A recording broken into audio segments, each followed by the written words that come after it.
Қайырлы күн, қымбатты тыңдармандар. Жаңа әңгіме Жексұрын жеңге. Жанат қарапайым қыз, үйінің кенжесі, әжесінің қызы болып өсті.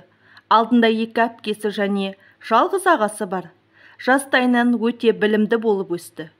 Кітаптан бас алмайтын. Сәл уақытты бола қалса, әжесінің жанына жүгіріп келеді. Жәмила әжей 15 жылдан бері көзі көрмей төсекке таңылған. Келіні Айнакүл. Қарт ананың қас қабағын бағып, көңіліне кірбің түсіргісі келмей, осы уақыт аралығында бір ауыз артық сөз айтпай бағып қақты. Қария кісі әсіресе аурушаң болса жас балаша болып қалады емес пе? Барлық қажеттіні орындап, күн жылыда сыртқа шығарып, ас түсіне түсіп немерелерде бәйек болатын. Әсіресе Жанат әжесін ерекше жақсы көрді. Себебі әжесі келінін қатты жақсы көретін, үнемі. Өзің секілді адал келін бұйырсын саған деп батасын беріп отырады. Айнакүл ананың жалғыз ұлы болғандықтан іштей аумен деп қуанып қалады. Бірақ армандағы келін бұйырмайтыны оған беймәлім еді. 4 перзенті үшін аянбай еңбек еткен Сағындық аға мен Айткүл жеңге қарапайым болатын. Отағасы такси айдап, жеңгей дүкенде сатушы болды. 3 баланы оқытты, қажетін өтеді. Үйдің кенжесі Жанатта мектепті аяқтап оқуға түсуді армандады. Бірақ ұбыты балы жетпей ауылда қалып қойды. 1 жыл ауылда қалып әжесіне қарады. Сол жылы әкесі қатты ауырып, пышаққа түсіп қалды. Қыстай отын тасып, қуғына суық тиіпті. Құдай бір айналдырғанды шыр айналдырады деп, анасы да сиыр сүтінен біртсулес ауруына шалдығып, ауруханадан бірақ шықты. Сонымен үйдің бар ауыртпалығы малға қарау, отын жарып от жағу, 95-тегі қарт әжеге қарау, бәрі Жанаттың мойнына түсті. Әпкелері тұрмыста, ағасы оқуда. Осы уақытта бүкіл ауылда сыбыр-күбір тарай бастады. Сағындықта Айнакүл де ауырып жатыр. Бар ауыртпалық қаршадай қызға түстау. Одан да Құдай кәрі кемпірді ала салмады ма деген гу-гу есті. Жанат мойымай, үй тірлігінде сырттағы жұмыстарды да ата-анасына, әжесіне де қарауды ұмытпады. Одан сәл қолы қалт етсе кітапқа жармасады. Қалайда биылға оқуға түсуім керек. Бірақ бұл жылы да оның бағы шаппады.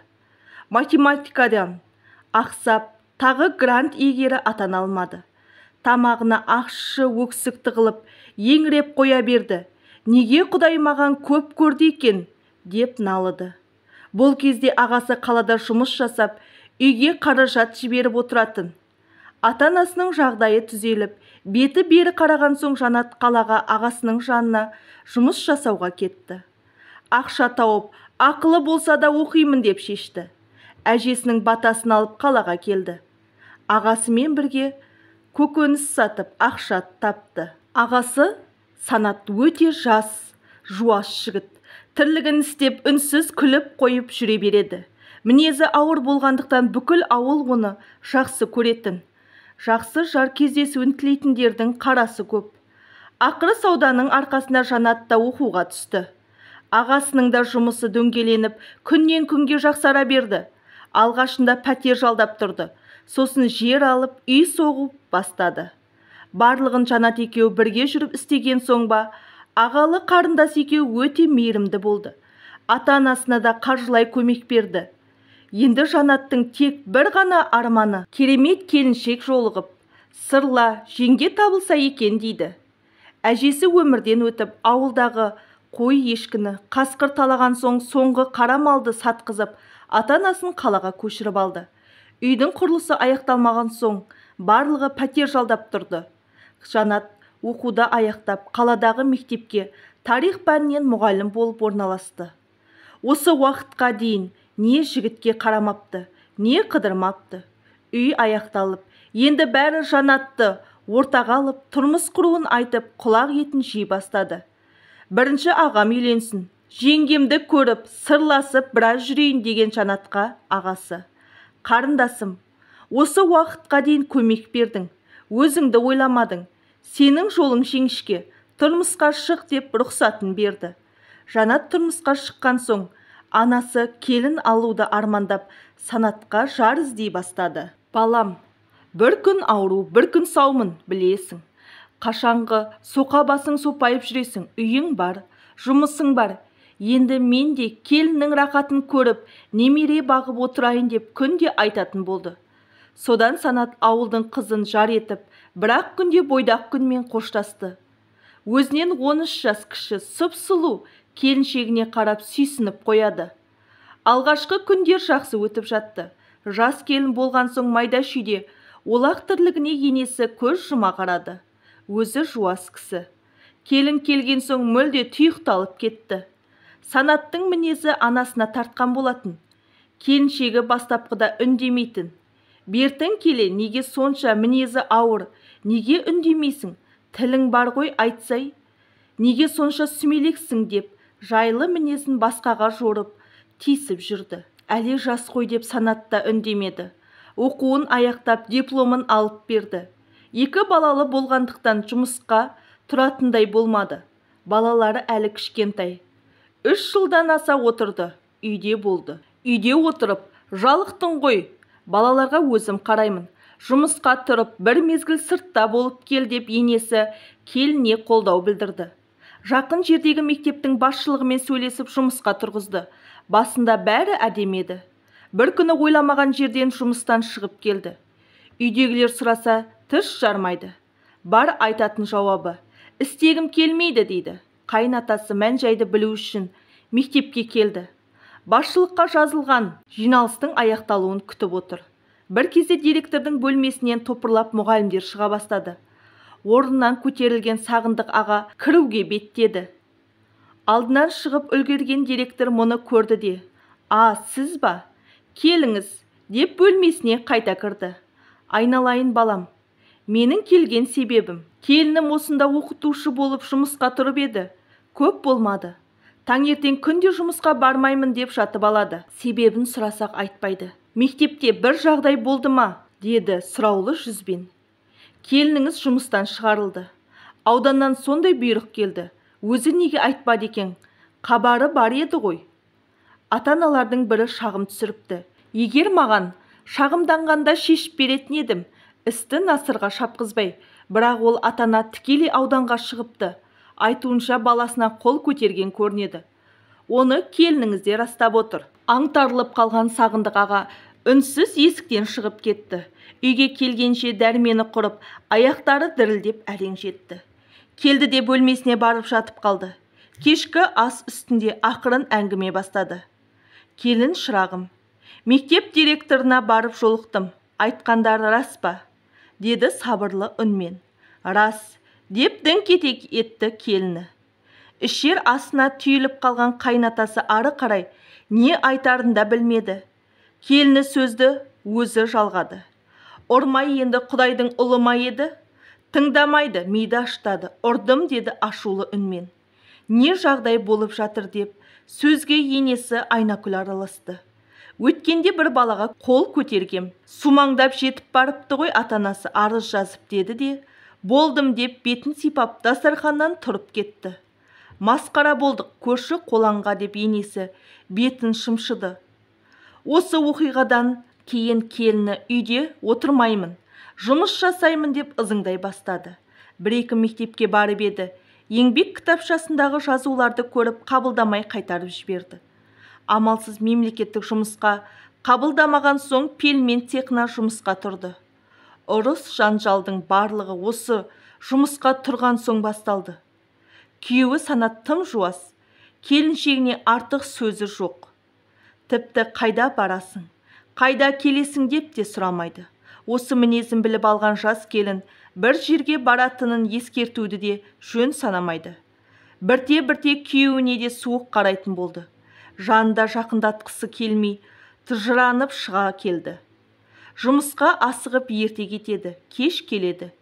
Келгенге дейін Айнакүл апай үй тірлігін тындырып қояды, тіпті тамағына дейін дайындайды.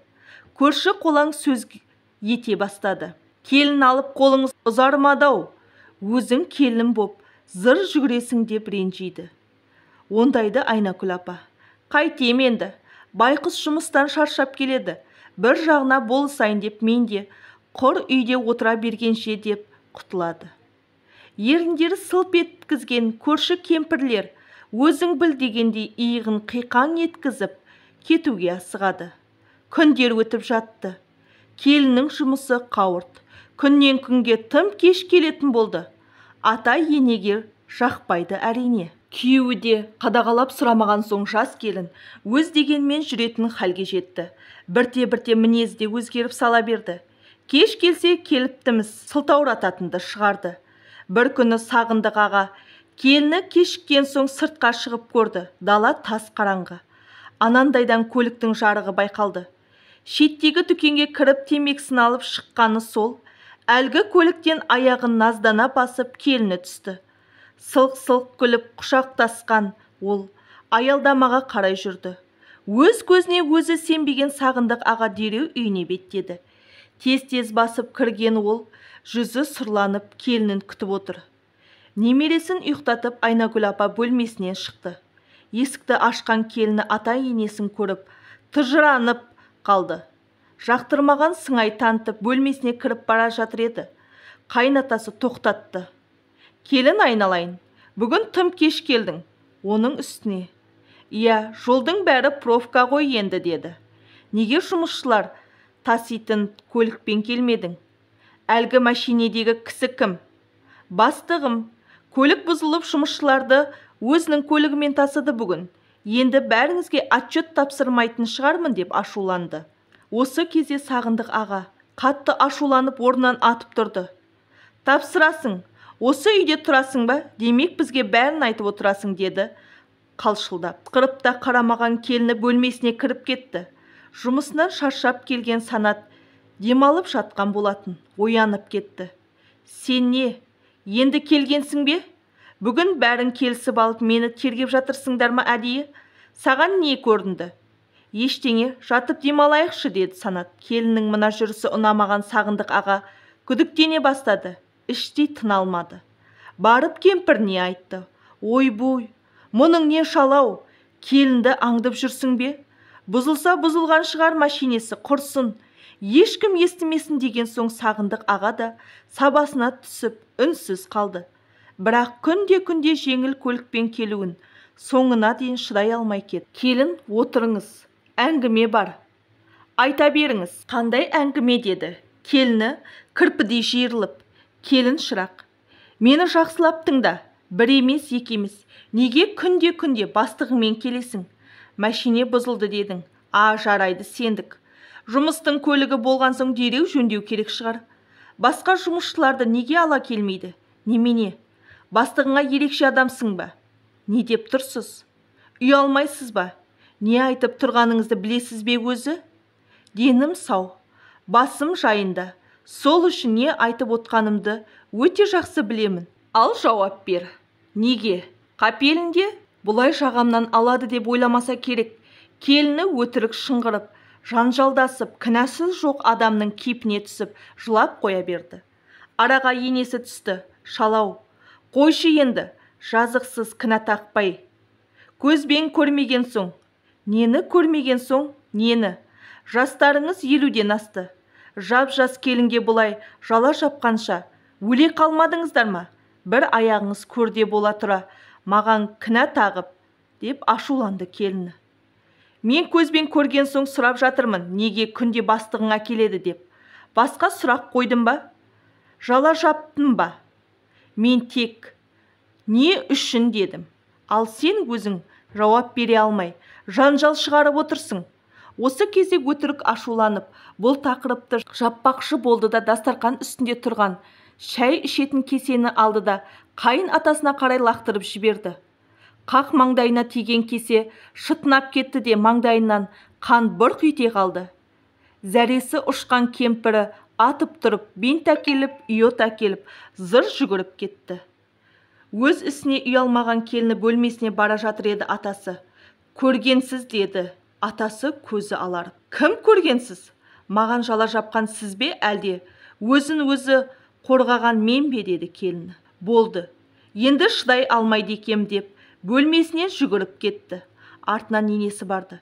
Келіні заттарын жинап жатыр екен. Қызым-ау, мұның не? Атаңнан кешірім сұрамайсың ба? Неге заттарыңды жинап жатырсың? Ләмим деп жауап қатпаған келіні тез-тез басып шығып кетті. Қайда кетті? Кіммен кетті? Келе ме, жоқ па? Бәрі белгісіз. Кешкісін күйеуі келген соң мән-жайға қанық болды да үнсіз қалды. Санат үнсіз біраз отырды да, кетсе кетіпті да, онсыз да күніміз өтер деді. Балам-ау, 2 бала ше, бізді іздейді ғой. Балаларды көріп тұрасыздар анда-санда. Менің уже көңілім қалды. Әркімнен ол туралы естіп жүргенім де жетеді. Ал бүгінгі қылығы тым шектен шығып кетті. Рас, әйел кісіге қол көтермеймін. Соны пайдаланып жүрау шамасы. Мен енді онымен бірге тұрғым келмейді деген Санат шаршадым деп бөлмесіне кіріп кетті. Айнакүл апа екі ортада қалып, езіліп жылады. Келіне барайын десе, не деп барады? Кешірім сұрайды ма? Қолым бір сілтейін десе, 2 тәтті немересін қимайды. Оларды әбден ата-апасына үйренген. Кім білсін, олар қалай шыдап жүрген. Осылай күндер өте берді. Келінен бір хабар жоқ. Енесі Айнакүл немерелерін сағынып, ішігіп, мазасы кетті. Бір кемпір емес, үй іші сағынып, іштей тынды.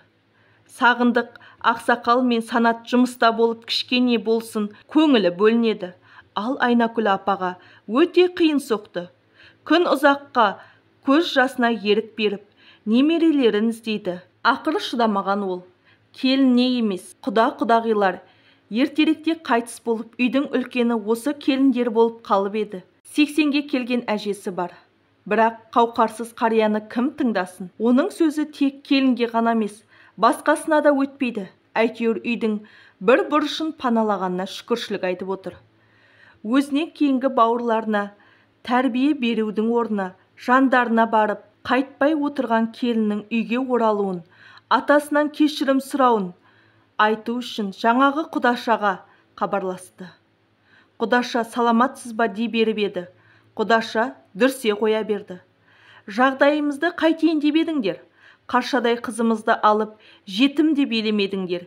2 баласымен үйден қуып жібергендерің не? Ұят бар ма өзі? Сізге келіннің қалай жеткізгенін білмеймін, бірақ өтірік көлгірсудің қажеті жоқ. Әңгіменің тоқ етері. Қызымды бөлек қойыңдар. Жас қой, өз күндерін өздері көреді. Бір келінге қарап қалмаған шығарсыңдар. Біздің қызымыз болмағанда да. Күндерің өтті ғой, о несей, келін екен деп үй тірлігіне жегіп қою керек пе? Қажет пе? Өзің жаса, қызымызға бөлек отау құрып беріңдер деді ызғарлы үнмен. Құдаша, келінді біз қумадық. Кесе лақтырып атасының басын жарып өзі үйден кетті. Жүріс-тұрысы өзгерген соң тергегеніміз рас. Келін болған соң әдеп пен ибаны білу керек емес пе? Оның үстіне жастай бізге тапсырдыңыздар. Ары қарай өзіміз тәрбиелеп аламыз деп едік. Қысқасы, бөлек шықсын, болмаса ажырассын. 2 баланы бағу қолымыздан келеді. Құдаша ажырасқан нес? Жаман ырым шақырмаңыз. 2 бала тұрғанда қайда барады? Енді 2 бала деп өз өмірін қор қылмайтын шығар қызымыз. Ойланып жауабын айтарсыз. 2 немереңізді ойласаңыз, бөлек шығарыңыз. Енді деп үнсіз қалды. Санат үйдің жалғыз. Мына қара шаңырақты қалай тастап кетеді? Даңғарадай 7 бөлмеге сыймады деп, жұрттар күледі емес пе деп жатқанда Құдаша телефон тұтқасын қоя салды. Айнакүл ападан маза кетті. 2 жақтың үлкендері болып 2 жасты қосамыз деп ойлаған ойы быт-шыт болып шытынаған кеседей пара-парасы шықты. Амалсыз баласына келінді алып келуді сұрады. Бірақ Санат келсер емес. Әкеме қол көтерген, отбасымды адам құрлы көрмеген, сыйламаған әйелдің маған қажеті жоқ деп бірден бас тартты. Айнакүл апа кімге барып мұңын шағарын білмеді. Анда-санда келіп тұратын қыздарынан алғашқында жасырып жүрді. Жұмыс басты олар телефон шалғанда немесе үйге келгенде жеңгелерін төркінге қыдырып кетті деп ойлайтын. Бірақ қашанғы жасырсын, қашанғы төркінге кетті деп айтады. Сезгендіктен кіші қызы мән-жайды білгенде бірінші болып ағасына жаны ашыды. Екі баласын ойлап жүнжіп кетті. Үйдің тірлігін бүкшеңдеп істеп жүрген анасын көріп, көңілі босады. Кеткен қыз төркіндегі болып жатқан іске араласпайды деп үйреткен анасының өзі. Амалсыз іштей тынды. Бір күні Айнакүл апа көңіл жазып қайтайын деп көрші кемпірге келді. Көрші кемпір салқын қарсы алды. Баяғыдай күлмейді де. «Ей кемпір-ау» демеді де. Әңгімені арадан бастады. «Иә, қалдерің жақсы ма? Жүрміз өлместің күнін кешіп. Келін хабарсыз кетті ғой. Сол жаныма батып жүр. Немерелерімді сағындым. Барып алып келе ғой десем, Санатта қырсығып отыр. Келгендеріңді өздерің күн көрсетпей қуып шығып, енді несіне көлгірсіп отырсың? Қызық адам екенсің деп қойып қалды көрші кемпір. Не деп отырсың? Күн көрсетпеген нес? Оны кім айтып жүр? Келіннің өзі айтты. Бір-екі рет үйге келгенде қуып шығыпсың. Қашан келіпті? Шатасып отырсың-ау. Мен сол келінді үйге келтіре алмай жатқан жоқпын ба? Өткен жолы есігіңнің алдында көргенмін. Кеш қараңғысы қоюлына бері қақпа алдында тұр екен. Кірмейсің бе дегенімде үйге кіргізбей тұр деді өзі.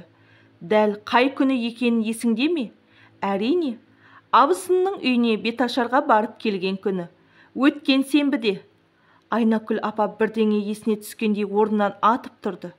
Жақсы, рахмет шайыңа. Кейін келермін деп асыға басып шығып кетті. Үйіне келіп мұсыр тастайтын шұқырға қарай адымдады. Жексенбі күні есігінің алдында қақпаның жан-жағын тазалағанда қиқымдалып қырқып тастаған бір ердің адамның футболкасын тауып алып еді. Ойында ештеңе жоқ. Мұсырға тастай салған. Енді сол есінен кетер емес. Мұсыр тастайтын шұқырға келіп қараса ештеңе жоқ. Шалы бәрін өртеп тазалап тастапты. Үнсіз үйге қайтты. Есінен кетер емес. Неге қақпа алдында жатыр деп ойлап еді сол кезде. Бірақ келіні туралы жаман ой мүлде ойламапты. Ертеңіне күн ұясына батарда келіні тағы келді. Және ешкім байқай қоймады. Осы кезде көрші кемпір тағы көшеге шықты. Келінді көріп жанына жетіп барды. Әй шырағым-ау, үйге кіре алмай тұрсың ба? Айнакүл ондай қатал адам емес еді ғой. Болмаса мен кіргізейін жүре ғой. Жоқ, қажет емес. Егер қиын болмаса мына затты қора жаққа апарып лақтырып салыңызшы. Бұл не? Деді көздері шарасынан шығып кемпір. Жай әншейін. Сөмкемен іш киімдер ғой. Осы үйдікі әкетіп қалыптым өткен жолы. Жарайды онда деп кемпір үйіне қайтты. Үйге келген соң көрші кемпір біраз ойланып отырды. Сөмкені ашып көргісі келді. Бір жағы іш киімдер деген соң жиіркеніп қалармын деп ойлады. Ертеңіне таңертең ерте тұрды да үйдің қорасына көрші үйге қаратып сөмкені іліп қоя салды.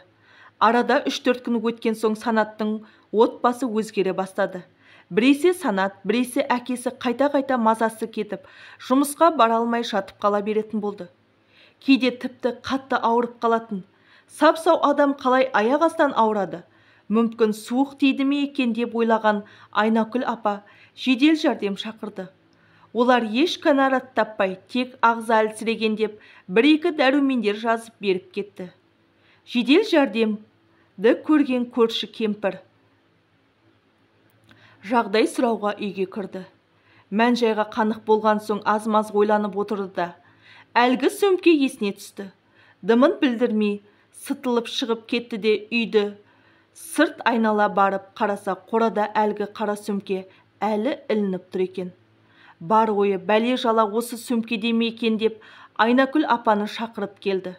Қой құрсын, келінім ұрсса шалпылдап ұрсатын шығар. Өтірік сөйлесе сөйлейтін шығар, бірақ мынандай харам іске қолы бармайды деп Айнакүл апа. Көрейік та ішін. Маған беріп кетті. Ішінде осы үйдің заттары бар. Шатасып алып кетіппін деді. Қане, берші, әкел. деп Айнакүл апа сөмкенің ішін ашты. Ешқандай іш киім жоқ. Қиқымдалып қиылған кәдімгі адамның шашы тола. Мына не пәле? Алла сақтасын деп апа қоқысқа апарды да өртеп жіберді. Дәрет алып, іштей дұғаларын оқып, бәле жаладан қорғанды. Көрші кемпір өз ойымен өзі болып үйіне қайтты. О, тоба, әлгі келін. Мені де алдағаныма сонда? Алла сақтай көр деп жағасын ұстаған күйі үйіне кіріп кетті. Санатта, Сағындық ақсақалда жағдайы жақсарып, қайта жұмысқа шықты. Бірақ Санаттың денесі бір ауырлық басып тұрғандай сезінді. Санат күні бойы жұмыста жүргенде ұмытып кетеді. Ал кешкісін үйіне келгенде денесін бір ауырлық басып тұрғандай сезінеді. Шаршау шығар деп жатып дем алады. Бір күні жұмыстан қайтып жатқанда телефонына SMS хабарлама келді. Асығыста оқыған. Көлік айдап келе жатқан соң телефонды қолына алмады. Сол бойы ұмытып кетіпті. Үйге келіп, кешкі ас ішіп болып, жайласып отырып телефонын іздеді. Сол кезде әлгі SMS есіне түсті. Кім екен деп телефонды ашып еді. Сәлем, қалай? Менсіз күнің қалай өтуде? Балаларыңды сағынбадың ба? Кеткеніме шүкіршілік айтқандайсың, мүлде хабарласпадың. Ал мен сені сағынып жүрмін деген әйелдің сөздері жазылыпты. Біраз ойланып отырды да, сағынсаң үйге қайт деп қысқа қайырды. Бірақ жауап келмеді. Санатта артық ештеңе жазбады. Бірақ шай үстінде келіндері хабарласқанын айтты. Әкесі мен анасы қуанғаны соншалық дереу барып келінді алып кел деді. Бірақ Санат қарсы болды. Әбден шекесіне тисін. Қатесін сезінсін. Өзі-ақ келеді кейін деді. Осы кезде тағы да телефонына SMS келді. Егер балаларыңмен бірге отбасы болып тұрғың келсе, бөлек шығамыз. Немесе үй мен көлікті менің атыма аударасың. Болмаса балаларыңды да, мені де көрмейсің деді. Ашуланып орнынан тұрған Санат. Көрдіңдер ме? Құрақ ұшып әкеле ғой деген келіндеріңді. Міне, нағыз оның бет бейнесі. Оқыңыз деп әкесінің алдына телефонды тастай салды. Сағындық аға мен Айнакүл апа үнсіз іштей тынып қала берді. Санат пен Сағындық аға өз жұмыстарына кетті. Сол баяғы Айнакүл апа үйде жалғыз. Ой үстінде отырғанына 2 сағаттан асты. Орнынан қозғалған жоқ. Түс болғанда бірақ тұрды. Үйді реттегенсіп кешкі астың қамына кірісті. Күнделікті өмір өтіп жатыр. Келін сол күйі хабарласпады. Санат та қайта сөйлесуге құлқы жоқ. Соңғы SMS-нен кейін қатты көңілі қалған. Ал Сағындық аға мен Айнакүл апа немерелерін көрмегелі 5 айдың жүзі болды. Санаттың құлақ етін жеп бітіретін болды. Бар айтатындары. Келін не десе де келсеміз, алып келші дейді. Бірақ Санат келіншегін алып келмеймін деді. Үй мен көлікті соның атына аударып, оның үстіне жалғыз ұл бола тұра, ата-анамды қалай жалғыз тастап бөлек тұрамын? Одан да өмірден қатынсыз өткенім жақсы емес пе деп ойлады. Бірақ баяғы еңсесін басып тұрған қара күштен арылар емес. Ата-анасы амалсыз баласы әкелмеймін, бірге тұрмаймын деген соң келіндеріне бара алмай отыр. Бірақ күнде Санатқа жалынады. Қартайғанда немересіз қу бас болып қалай отырамыз деп жылайды Айнакүл апа. Ал сіз қалай ойлайсыз оқырман? Сіздің әрқайсыңыздың пікірлеріңіз маңызды. Санаттың іс-әрекеттерін дұрыс деп ойлайсыз ба? Қарттардың арман тілегіше, келіннің қылығын қалай бағалайсыздар? Жалпы, алдағы өмірде не істемек керек? Жаза кетсеңіздер. Әрине, әңгіме ұнап жатса, пікір қалдырып, арнама тіркеліп кетулеріңізді сұраймын. Рахмет.